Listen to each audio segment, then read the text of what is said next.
안녕하세요. IT라노입니다. 아이폰 30 과연 무엇을 사야 할까 고민하시는 분들을 위해 영상을 준비했습니다.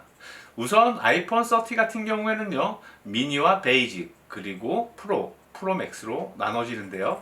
기본적인 크기는 전작과 다를 게 없어가지고 제외하기로 하고요. 중요한 부분만 알아보도록 하겠습니다. 네 가지 모델의 차이점을 알아보기 전에 아이폰이 가지고 있는 전체적인 디자인과 성능에 대해서 알아보도록 할게요. 우선 아이폰 12 프로 그리고 아이폰 13 프로를 잠깐 비교해 보도록 하겠습니다. 아이폰 12 프로 그래파이트 모델은 1년 동안 사용하면서 큰 불만 없이 잘 사용했습니다.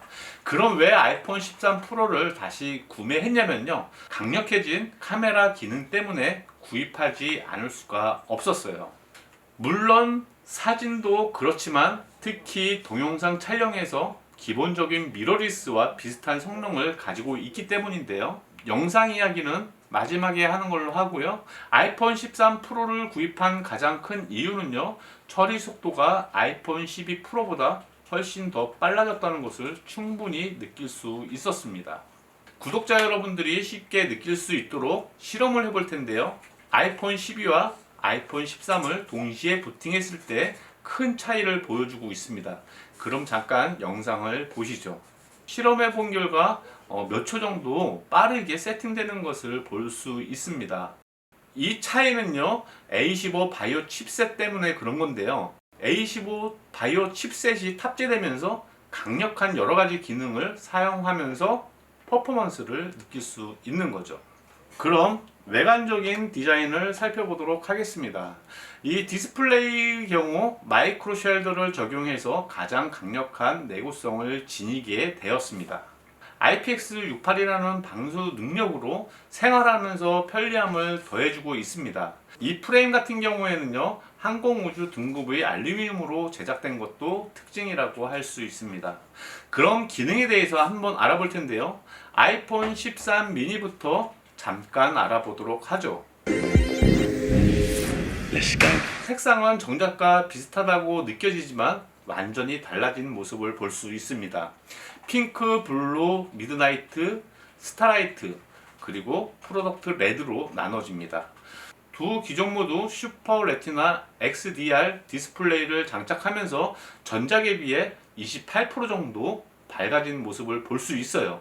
이런 사실은 1200니트를 지원하기 때문에 야외에서도 문제없이 화면을 선명하게 볼 수 있게 되었죠. 이런 모든 것을 구동하는 데는 A15 바이오닉 칩셋을 탑재했기 때문에 가능해진 거라고 볼 수 있습니다. A15 칩셋은 컴퓨터에서 CPU라고 생각하시면 됩니다. 아이폰 13에 장착된 칩셋의 경우 세계 최고의 능력을 가졌다고 해도 과언은 아니겠어요. 코어 능력 향상 외에도 복잡한 카메라 시스템도 구동하게 되는데요. 우리가 가장 기대했던 시네마틱 촬영 기법에서 엄청난 성능을 볼 수 있는데요. 그 기능은 초점 전환이 실시간으로 그리고 자동으로 이루어진다는 것이 가장 큰 특징입니다. 이런 기능은 영화 제작자분들이 자주 사용하는 기법이지만 아이폰 13으로 충분히 담아낼 수 있도록 전산 알고리즘으로 만들어낸 기술이라고 할 수 있죠. 그럼 이번에 프로 제품을 잠깐 알아보도록 하겠습니다. 아이폰 30 프로 같은 경우에는요, 그래파이트, 골드, 실버, 시에라 블루로 출시되었습니다. 가장 눈여겨봐야 할 기능은요, 고주사율에 있습니다.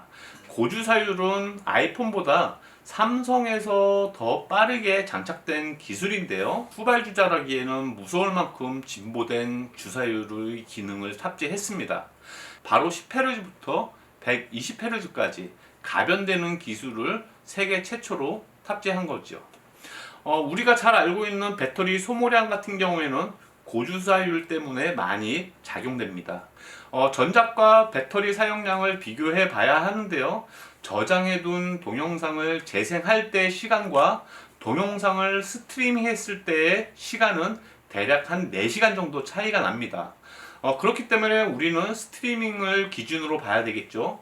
아이폰 12 같은 경우에는요, 동영상 스트리밍 시 11시간을 재생할 수 있고, 그리고 아이폰 13의 경우에는 동영상 스트리밍 시 15시간을 재생할 수 있습니다.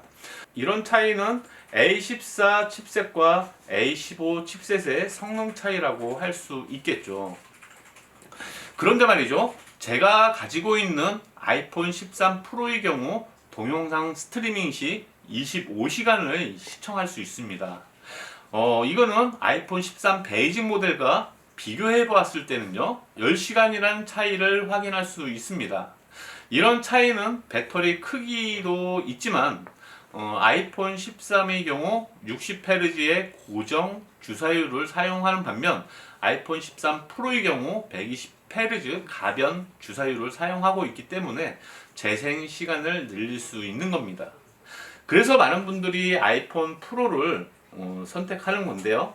제가 사용해 본 결과 일상생활을 하면서 핸드폰을 사용하고 오후 늦게 이렇게 집에 왔을 때는요, 배터리가 거의 한 40%에서 50% 정도 남아 있는 것을 보면은 상당히 매력적이라고 볼 수 있는 거죠. 그러면은 아이폰 13 프로를 기준으로 카메라 기능에 대해서 잠깐 알아보도록 하겠습니다. 우선 여러 가지 모드 지원은 전작과 비슷하다고 보시면 되는데요. 하지만 전작에서는 불가능했던 그런 접사 기능과 시네마틱 모드는 눈여겨 보셔야 할 겁니다. 우선 접사 기능인데요. 이렇게 2cm 앞에 있는 피사체를 울트라 와이드로 사진 혹은 영상으로 담아낼 수 있기 때문에 웅장한 모습을 담아낼 수 있는 장점이 있습니다. 뿐만 아니라 라이더 스캐너를 활용해서 야간 촬영이 가능해졌는데요. 이는 불빛이 없어도 선명한 결과를 얻어낼 수 있는 그런 역할을 하게 되죠. 이번에는 시네마틱 모드를 알아보도록 하겠습니다. 과연 어느 정도 정확도를 가지고 카메라가 움직이는지 인형을 가지고 실험을 해보았는데요. 앞에 있는 피사체 혹은 뒤에 있는 피사체의 얼굴을 돌려두게 되면은 둘 중 얼굴이 보이는 곳을 자동 포커스로 맞추게 됩니다. 이는 영화에서 볼 수 있는 기능인데요.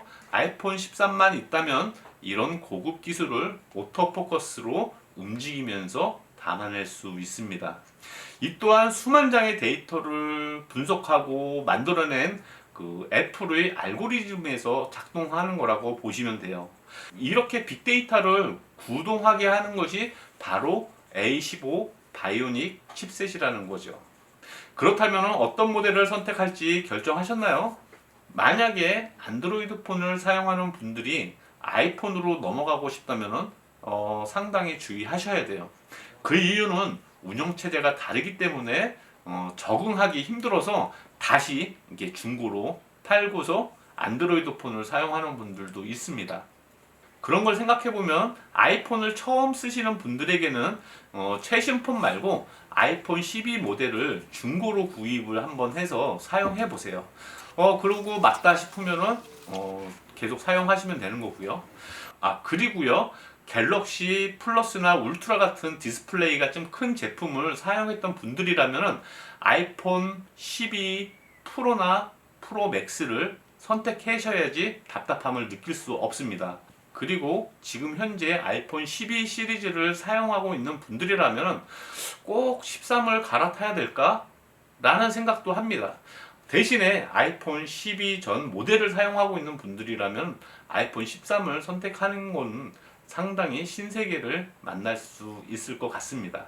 이 점 꼭 참고하시고요. 예쁘게 잘 사용하시기 바랍니다. 오늘 준비한 영상은 여기까지고요. 다음에는 아이폰 13의 손떨림 기능이 어느 정도인지 영상 테스트를 한번 해볼 거예요. 또한 안드로이드 폰과 비교해 보면서 어느 정도 차이가 있는지 확인해 보도록 하겠습니다. 그럼 다음 영상을 위해서 구독과 좋아요 눌러주시고요. 다음 시간에 인사드리도록 하겠습니다. 감사합니다.